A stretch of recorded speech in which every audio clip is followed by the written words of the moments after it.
नमस्कार दोस्तों, मैं पीएसएन क्लासेस से रोहित यादव आप सभी लोगों का बहुत बहुत स्वागत करता हूं। दोस्तों, मैं आज आपके लिए भौतिक विज्ञान के 50 ऑब्जेक्टिव प्रश्न लेकर के आया हूं, जो कि आपकी परीक्षा के दृष्टि बहुत ही महत्वपूर्ण होगा।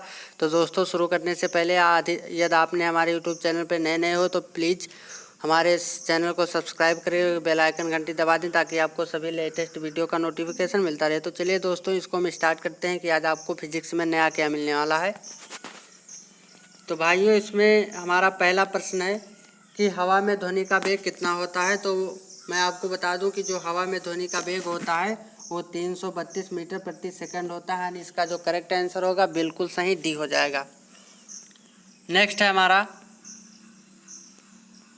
निम्नलिखित में से कौन सी ऊष्मा की यूनिट है। तो आपको क्या बताना है, इन चार ऑप्शनों में से ऊष्मा की यूनिट बताना है। तो मैं आपको बता दूं कि जो ऊष्मा की यूनिट होती है वो हमारा होता है जूल, यानी जो इसका करेक्ट आंसर होगा और डी हो जाएगा। और आप यहाँ पर ओम देख रहे हो, तो जो ओम होता है वो प्रतिरोध की यूनिट होता है। दोस्तों, ये भी याद रखिएगा, किसका, प्रतिरोध का यूनिट। ठीक, प्रतिरोध का यूनिट ये होता है। ठीक, ओके। और जो आप यहाँ पर देख रहे हो एम्पियर, एम्पियर होता है धारा की यूनिट, यानी कैसी धारा, वैद्युत धारा की यूनिट जो होती है वो एम्पियर होता है। और जो यहाँ पर वोल्ट देख रहे हो ये हमारा होता है विभव का। किसका होता है, विभव का। ठीक, ओके। इन चारों चीज़ों को आप अच्छे से याद कर लेना। यानी जो हमारा वोल्ट है वो विभव का, एम्पियर होता है जो वैद्युत धारा का, ओम होता है प्रतिरोध का, और जो हमारा ये जूल है ये ऊष्मा की यूनिट होती है। नेक्स्ट देखेंगे इसी प्रकार से। नेक्स्ट है हमारा किलोवाट घंटा मात्रक है। तो किलोवाट घंटा किसका मात्रक होता है, किलोवाट घंटा जो है वो ऊर्जा का मात्रक होता है। इसका जो करेक्ट आंसर होगा डी हो जाएगा। ठीक, और जो यहाँ पर विभवांतर देख रहे हो ये भी किसका है, विभव का मात्रक है। किसका है, विभव, सॉरी यहाँ पर भी होना चाहिए, विभव का मात्रक होगा ये जो आप देख रहे हो विभवांतर। ठीक, क्योंकि विभवांतर से ही विभव बना है, और विभव में जो अंतर होते हैं उसी को हम क्या कहते हैं, उसी को हम विभवांतर कहते हैं। ये भी चीज़ें याद रखिएगा। और जो आप शक्ति यहाँ पर देख रहे हो, ठीक, ये शक्ति बराबर होता है W/T, यानी W/T यानी जूल प्रति सेकंड होता है। ठीक, यानी जो शक्ति आप देख रहे हो इसका जो मात्रक होगा वो होगा जूल प्रति सेकंड। यानी W का मतलब क्या है, वर्क यानी कार्य है, और कार्य का मात्रक जूल होता है। टी का मतलब टाइम होता है, और टाइम का मतलब क्या होता है, सेकंड। तो जूल प्रति सेकंड ये शक्ति का होगा। और जो यहाँ पर आवेश देख रहे हो ना, यानी जो आप यहाँ आवेश देख रहे हो ये कूलाम होता है, इसका यूनिट क्या होता है, यानी ये जो कूलाम होता है इसका यूनिट होता है। तो ये सभी बातें आप याद रखिएगा। और आपको बता दें हम कि जो 1 किलोवाट घंटा है, यानी 1 हावर घंटा बराबर होता है, सॉरी यहाँ पर इस तरीके से नहीं लिखा जाएगा, यानी जो 1 किलोवाट घंटा होगा उसके बराबर क्या होता है मैं आपको बता दूं। ये भी चीज़ें बहुत ही आपके लिए महत्वपूर्ण है। तो 1 किलोवाट घंटा बराबर होता है 3.6 गुणे 10⁻6 जूल होता है। इसीलिए इसको हम किस में व्यक्त करते हैं, जूल में व्यक्त करते हैं। नेक्स्ट देखेंगे। नेक्स्ट है हमारा, लेसर का आविष्कारक किसने किया था। तो लेसर का जो आविष्कार किए थे वो थे हमारे TH मैम, यानी जो इसका करेक्ट आंसर होगा बी हो जाएगा। नेक्स्ट है हमारा, मनुष्य के नेत्र के रेटिना पर प्रतिबिंब बनता है। तो जो मनुष्य के नेत्र के रेटिना पर प्रतिबिंब बनता है वो हमारा वास्तविक एवं उल्टा बनता है, यानी जो इसका करेक्ट आंसर होगा डी हो जाएगा। नेक्स्ट है हमारा, इंद्रधनुष सदैव किस दिशा में बनता है। तो जो इंद्रधनुष होता है वो सदैव सूर्य के विपरीत दिशा में बनता है। ये क्वेश्चन याद रखिएगा, बड़ा ही इंपॉर्टेंट है, ये हर बार परीक्षा में पूछा आता है। ठीक, नेक्स्ट है हमारा, चंद्रमा पर गुरुत्वाकर्षण पृथ्वी के मुकाबले कितना हो जाता है। तो दोस्तों छठा भाग रह जाता है। कितना हो रह जाता है, छठा भाग रह जाता है। तो छठा भाग का मतलब क्या है कि 1/6। ठीक, ओके। नेक्स्ट है हमारा, क्यूरी किसकी इकाई का नाम होता है। तो हमने ऊर्जा, ऊष्मा, तापक्रम ये सब बता ही दिया गया है कि किसकी इकाई है। तो इसमें से कौन से हो जाएगा, इसमें से ये डी वाला सही हो जाएगा, जिसको हम कहते हैं रेडियो एक्टिव धर्मिता। नेक्स्ट है हमारा, किलोवाट घंटा मात्रक है। तो फिर वही क्वेश्चन आ गया। अब ऐसा क्यों हमने किया है, क्योंकि ये जो क्वेश्चन है दोस्तों ये बार बार आपकी परीक्षा में हर साल पूछा आता है और खूब कस के पूछा आता है, तो इसीलिए हमने इसको फिर से वो कर दिया है। ठीक, ओके, इसमें दिक्कत घबराने की कोई बात नहीं है। तो जो किलोवाट आपका रिवीजन भी अच्छे से हो जाएगा, तो किलोवाट घंटा का जो मात्रक होता है किसका, अभी हमने बताया था, ऊर्जा का मात्रक होता है। ठीक, नेक्स्ट है हमारा चुंबकीय क्षेत्र का मात्रक क्या होता है। तो जो चुंबकीय क्षेत्र का मात्रक होता है वो हमारा गॉस होता है। क्या होता है, गॉस होता है। ठीक, नेक्स्ट है हमारा एंगस्ट्रॉम क्या मापता है। तो जो एंगस्ट्रॉम होता है वो मापता है तरंग दैर्घ्य को, यानी जो एंगस्ट्रॉम मापेगा वो किसको मापेगा, वो तरंग दैर्घ्य को मापेगा। ठीक, नेक्स्ट है हमारा ऊर्जा क्षमता और गतिज ऊर्जा किसके प्रकार हैं। तो ऊर्जा क्षमता और गतिज ऊर्जा जो प्रकार होते हैं वो यांत्रिक ऊर्जा के प्रकार होते हैं। क्यों ऐसा होता है, क्योंकि यांत्रिकी ऊर्जा जो होता है उसको हम यू से डिनोट करते हैं। तो यांत्रिकी ऊर्जा बराबर होता है ऊर्जा क्षमता, यानी हमारा होता है यू बराबर, यहाँ पर जो यांत्रिक ऊर्जा होगा उस इसको हम हिंदी में लिखेंगे यांत्रिकी, रुक जाइए एक सेकंड, जो यांत्रिकी ऊर्जा होता है इसके बराबर होता है यू प्लस के, यानी जो गतिज ऊर्जा देख रहे हो काइनेटिक एनर्जी, और ऊर्जा क्षमता जो होता है उसको हम यू से डिनोट करते हैं, जिसको हम स्थिर ऊर्जा का नाम भी देते हैं। ठीक, तो जो यांत्रिकी ऊर्जा होता है उसके यांत्रिकी ऊर्जा के बराबर होता है ऊर्जा क्षमता प्लस गतिज ऊर्जा, यानी दोनों का योग ही यांत्रिकी ऊर्जा के बराबर होता है। नेक्स्ट है हमारा मैक्सवेल इकाई है। तो मैक्सवेल जो होती है हमारी वो चुंबकीय क्षेत्र की तीव्रता की इकाई होती है। ठीक, ये भी याद रखिएगा, बड़ा ही इंपॉर्टेंट प्रश्न है। नेक्स्ट है हमारा घड़ी के स्प्रिंग में भंडारित ऊर्जा है। तो जो घड़ी के स्प्रिंग में भंडारित ऊर्जा होती है वो हमारा होता है स्थितिज ऊर्जा। ठीक, कैसी ऊर्जा, स्थितिज ऊर्जा। नेक्स्ट है आवृत्ति का मात्रक है। तो आवृत्ति किसका मात्रक होता है, आवृत्ति होता है हर्ट्ज का मात्रक। ठीक, जो हर्ट्ज है उसी का मात्रक होता है आवृत्ति, और जो यहाँ पर दूरी प्रति सेकंड देख रहे हो ये चाल का मात्रक होता है। ठीक, जिसको इंग्लिश में हम कहते हैं स्पीड। क्या कहते हैं, स्पीड कहते हैं। ठीक, ओके। नेक्स्ट है हमारा लेंस की क्षमता का मात्रक होता है। तो लेंस की क्षमता का जो मात्रक होता है वो डायोप्टर होता है। ठीक, और जो लेंस की क्षमता का सूत्र होता है P = 1/f मीटर में होता है। ये भी याद रखिएगा, क्योंकि ये यदि आप याद करोगे तो आपका इस पर कई सारे न्यूमेरिकल भी लग सकते हैं। नेक्स्ट है वायु में ध्वनि तरंगे होती हैं। तो वायु में ध्वनि तरंगे कैसी होती हैं, वो अपनी जो होती हैं वायु में ध्वनि तरंगे वो अनुदैर्घ्य होती हैं। किस प्रकार से होती हैं, अनुदैर्घ्य होती हैं। ठीक, नेक्स्ट है हमारा वायु में ध्वनि तरंगे होती है, फिर वही क्वेश्चन आ गया तो अनुदैर्घ्य, चलिए हटाइए इसको।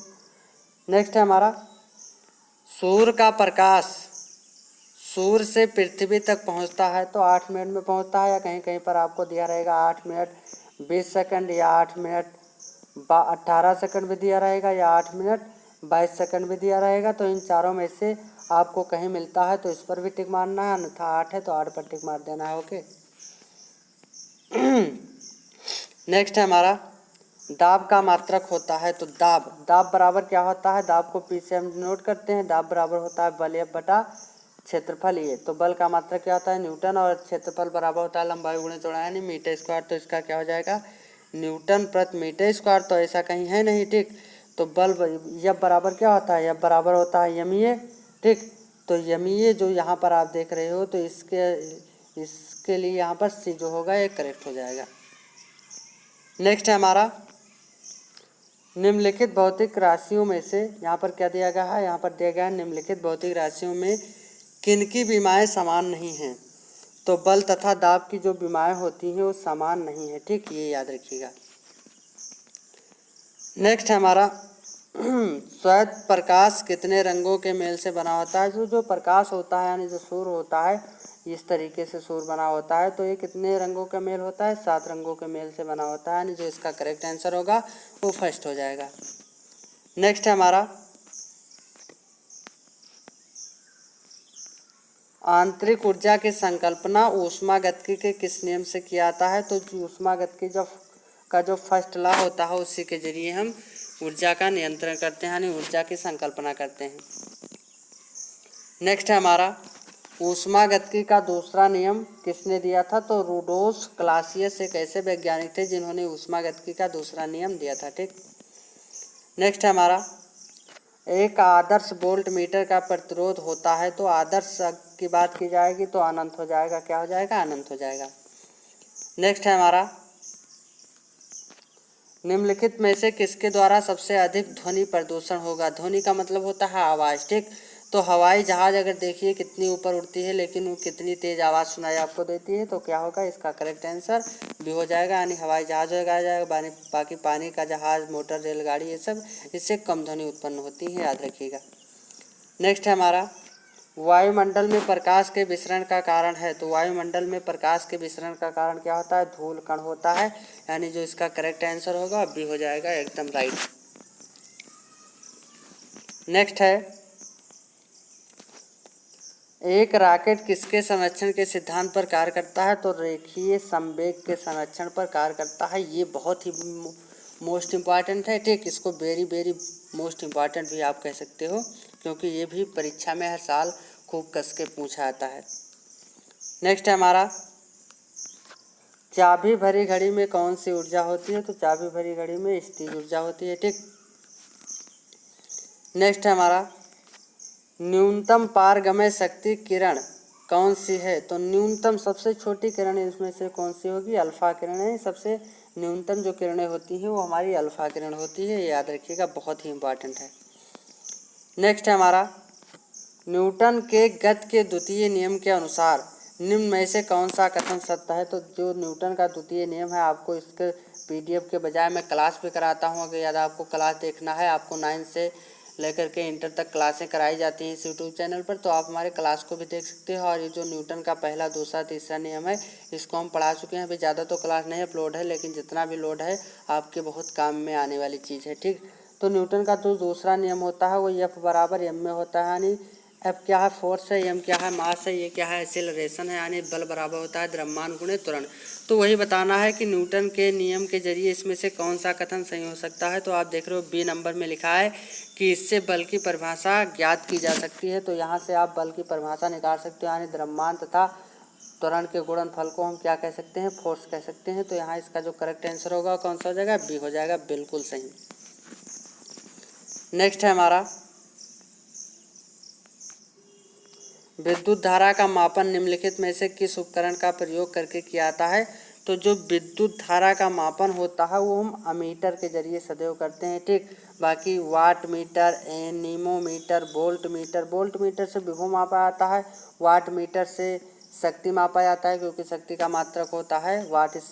जो वाट मीटर देख रहे हो इसको हम शक्ति से नापते हैं, ठीक। और जो वोल्ट मीटर देख रहे हो इसको हम किससे नापते हैं? विभव इससे नापा जाता है। और जो अमीटर देख रहे हो इसको हम वैद्युत धारा यानी करंट नापते हैं, ठीक है। ऐसे सब बातें आप याद रखिएगा। नेक्स्ट है हमारा,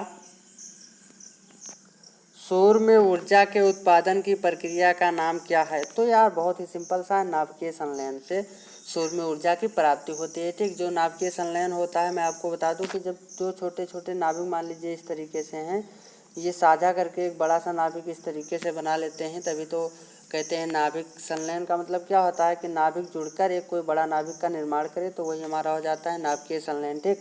और नाभिकीय संलयन से जो होता है उसी को ऊर्जा, यानी जो ऊर्जा सौर को ऊर्जा प्राप्त होती है वो नाभिकीय संलयन के जरिए प्राप्त होती है, जिसमें आपको हाइड्रोजन मिलेगा 40%, सॉरी हाइड्रोजन होगा 7%, और हीलियम जो होता है इसमें होता है 40%। इन दोनों के योग से 100% पूर्ण होता है, तभी सौर को नाभिकीय संलयन से ऊर्जा प्राप्त होती है। नेक्स्ट है हमारा, ध्वनि का ताराब किस पर निर्भर करता है? तो जो ध्वनि का ताराब होता है वो आयाम पर निर्भर करता है, ठीक। नेक्स्ट है हमारा, गुरुत्वाकर्षण नियमों के आविष्कारक कौन है? तो गुरुत्वाकर्षण नियमों के जो आविष्कारक हैं उनको कहा जाता है, बहुत सिंपल सा प्रश्न है, न्यूटन कहा जाता है, ठीक। क्या कहता है? न्यूटन, ठीक।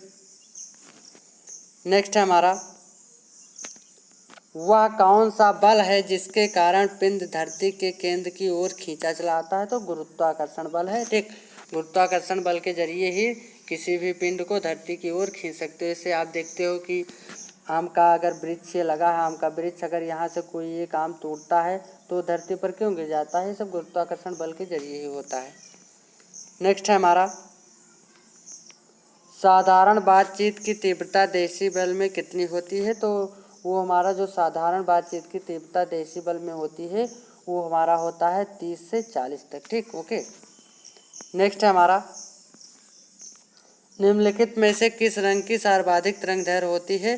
तो जो सबसे ज़्यादा तरंगदैर्घ्य वाला होता है वो होता है हमारा लाल रंग। कौन सा रंग होगा? लाल रंग होगा। ठीक। नेक्स्ट है हमारा, टेली उपग्रह का उपयोग किसके लिए किया जाता है? तो जो टेली उपग्रह का उपयोग किया जाता है वो अंतर महाद्वीपीय संचार द्वारा किया जाता है। नेक्स्ट है हमारा, वह कौन सा बल है जिसके कारण पिंड धरती की केंद्र की ओर खींचा चला आता है? तो फिर वही क्वेश्चन आ गया, गुरुत्वाकर्षण बल के कार्य द्वारा।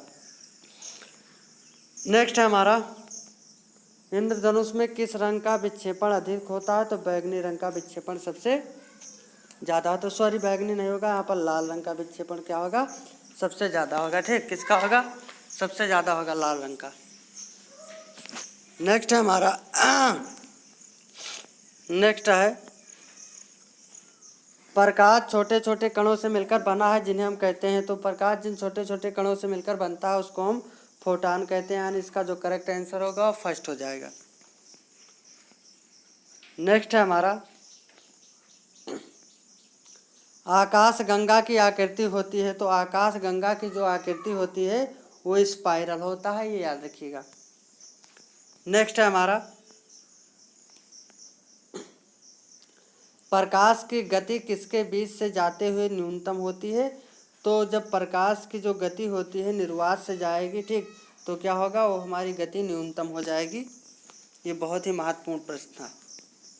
नेक्स्ट है, वायुमंडल, यहाँ मंडल नहीं मंडल होना चाहिए, तो वायुमंडल में बादलों के तैरने का कारण क्या है? तो हमारा होता है दाब का। किसका होता है? सॉरी, दाब का नहीं, घनत्व का। एक गलत हो जाएगा, ठीक, क्योंकि घनत्व इसका राइट आंसर होगा। नेक्स्ट है हमारा, विद्युत धारा का एसआई मात्रक है। तो एसआई मात्रक हमने आपको क्या बताया था कि जो विद्युत धारा का एसआई मात्रक होता है वो हमारा होता है एम्पियर। नेक्स्ट है हमारा, पृथ्वी के गुरुत्वाकर्षण का कितना भाग चंद्रमा के गुरुत्वाकर्षण के सबसे नज़दीक है? तो 1/6 भाग सबसे नज़दीक होता है। नेक्स्ट है हमारा, एंगस्ट्रॉम क्या मापता है? तो एंगस्ट्रॉम जो होता है वो तरंगदैर्घ्य को नापता है। किसको नापता है? तरंगदैर्घ्य को। नेक्स्ट है हमारा, विद्युत बल्ब का फिलामेंट किससे बना होता है? तो टंगस्टन से बना होता है। किससे? टंगस्टन से। नेक्स्ट है हमारा, आर्यभट्ट के ग्रह गतियों के मॉडल को क्या कहते हैं? तो आर्यभट्ट के जो ग्रह गतियों का मॉडल होता है वो सूर्य केंद्रीय मॉडल कहलाता है। ये याद रखिएगा, बहुत ही महत्वपूर्ण है। नेक्स्ट और लास्ट प्रश्न है हमारा दोस्तों, ये पृथ्वी पर एक चलती एक वस्तु आमतौर पर किसके कारण अपने आप रुकती है? तो पहले में दिया गया है गुरुत्वाकर्षण, दूसरे में संवेग संरक्षण, तीसरे में घर्षण बल, चौथे में जड़त्व का सिद्धांत। तो आपको पता होगा कि कोई भी वस्तु अचानक रुकती है सड़क पर तो घर्षण के जरिए ही रुकती है। ठीक, तो हमारा लास्ट पॉइंट था। वीडियो आपको अच्छा लगा हो तो प्लीज़ इसे लाइक शेयर करना और शेयर करना ना भूलें। ठीक, और कमेंट करिएगा तो हम इसी प्रकार से और आपको वीडियो बनाते रहेंगे। ठीक, थैंक यू।